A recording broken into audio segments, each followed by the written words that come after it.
Você que quer implantar o miudinho na sua casa espírita, quer estudar no culto do Evangelho no lar, fica aí essa dica de leitura. O Evangelho por José Damasceno Sobral. São 2 volumes, ok? Você vai gostar muito.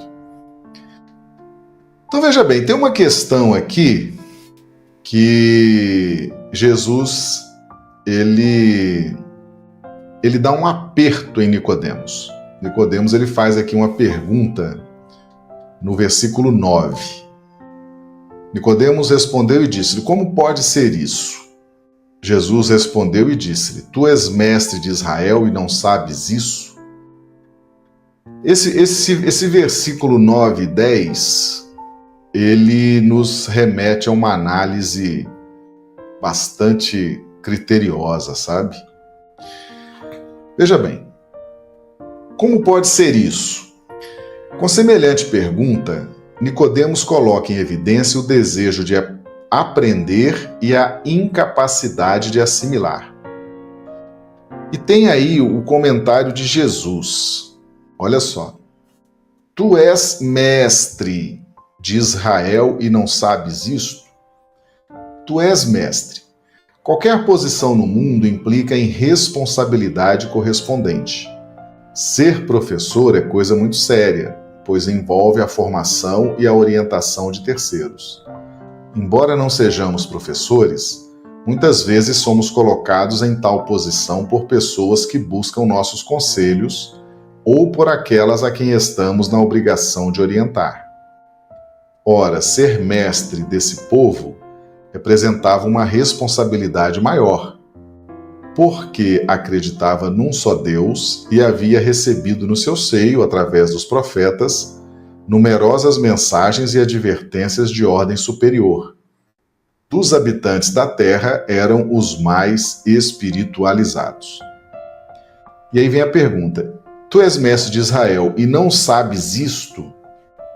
Pregando que Deus é justo e indispensável, se tornava que admitisse a reencarnação, que explica todas as disparidades existentes em nosso orbe. Se alguém sofre sem motivo atual, encontramos a razão em existências pretéritas. É muito mais razoável e lógico raciocinarmos assim do que admitirmos, diante do sofrimento de alguém, que Deus se lembrou dele. Perceba, meus amigos, que Jesus, ele cobra de Nicodemos o conhecimento. Ele fala: tu és mestre em Israel e não sabes disso? Chato isso, né? Um negócio que, poxa, o negócio está aí, o ensinamento está aí, as evidências estão aí. As culturas orientais, e a cultura de Israel é considerada uma cultura oriental, elas sempre lidaram com tranquilidade com a reencarnação, com a vida após a morte, né, com os temas de evolução. Eles sempre lidaram bem com isso. E é interessante que Jesus questiona, ele pergunta, é como se ele estivesse dizendo o seguinte: olha, na cultura judaica, no Velho Testamento, nos textos de Moisés e os profetas, já tem esse ensinamento. Eu já disponibilizei isso para vocês. De várias formas, em vários livros, em várias escritas, em várias evidências. O que está faltando, Nicodemos, para você entender isso? O que está faltando? O que está faltando? Por que você não estuda mais? Por que você não se debruça mais sobre essa questão? Por que você não se esforça um pouco mais para entender? Porque a sua missão é ser professor, é ensinar. Você tem o dever, a obrigação de atender aqueles que chegam até você. Lembra que nós trabalhamos aqui essa questão da circunstância e oportunidade, né? Se as pessoas chegam até nós com necessidades, não é à toa, a gente precisa ali empenhar para ajudá-lo. E é isso que Jesus está dizendo para Nicodemos. Tá? Você tem o dever. Por que você não sabe disso se isso já está escrito? Jesus deu uma lição aqui em Nicodemos, né? Como pode ser isso, mestre? Como pode ser isso? E Jesus dá uma enquadrada básica, tá? Vamos prestar atenção nisso aqui, tá no versículo 10. Jesus respondeu e disse-lhe: Tu és mestre de Israel e não sabes isso? Ou seja, tá tudo na Bíblia.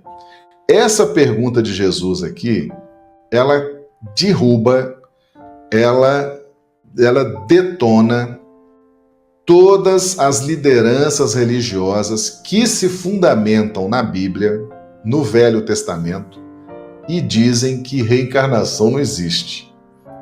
Essa pergunta aqui, anotem aí, não é para discutir com ninguém não, tá certo? Que a gente não está aqui para discutir com ninguém não, mas é para você se tranquilizar e você tirar do seu coração qualquer dúvida que você tenha. Jesus respondeu e disse-lhe: Tu és mestre de Israel e não sabes isso? Né? Significa que o conhecimento já existia, já tinha sido anunciado na Bíblia. A reencarnação era um ensinamento já oferecido por Jesus para a humanidade, estava na cultura oriental de forma mais intensa e principalmente na cultura judaica. Se você pegar desde o livro de Gênesis até chegar aqui no Evangelho de Mateus, você vai ter muitos ensinamentos envolvendo vida após a morte, reencarnação. E Israel sabia disso. Quando Jesus pergunta para os discípulos: Quem dizem os homens que eu sou? Os discípulos responderam o seguinte: uns dizem que tu és Elias. Tudo gente já morreu. Elias foi um profeta. Outros dizem que tu és Jeremias, é outro profeta que tinha morrido. E outros dizem que tu és um profeta que voltou. Então vejam que pela resposta dos discípulos, e eles colhiam isso do povo, né? Na medida que Jesus ia ganhando notoriedade, as pessoas começavam a falar de Jesus, quem é, de onde vem. Então, quem é esse Jesus que faz essas coisas? Não, isso só pode ser a reencarnação de um dos profetas do passado, né? Então eles associaram logo aos profetas do Velho Testamento. E o que é isso, meus amigos? Isso é reencarnação. Se Jesus era um Jeremias que tinha morrido, então ele era a reencarnação de Jeremias. Se Jesus era um Elias que tinha morrido, então ele era a reencarnação de Elias. Se Jesus era um dos profetas que voltou, então ele era a reencarnação de um desses profetas. Então a reencarnação era um ensinamento ali disponível, já fartamente comentado na cultura judaica. E Jesus cobra isso do professor Nicodemos. Versículo 10, fala: olha, tu és mestre de Israel e não sabes isso? Que tipo de mestre é você? Em vez de estar estudando, em vez de estar se debruçando sobre as Escrituras, em vez de estar analisando as Escrituras, em vez de estar aí ensinando a coisa certa, o que você está fazendo?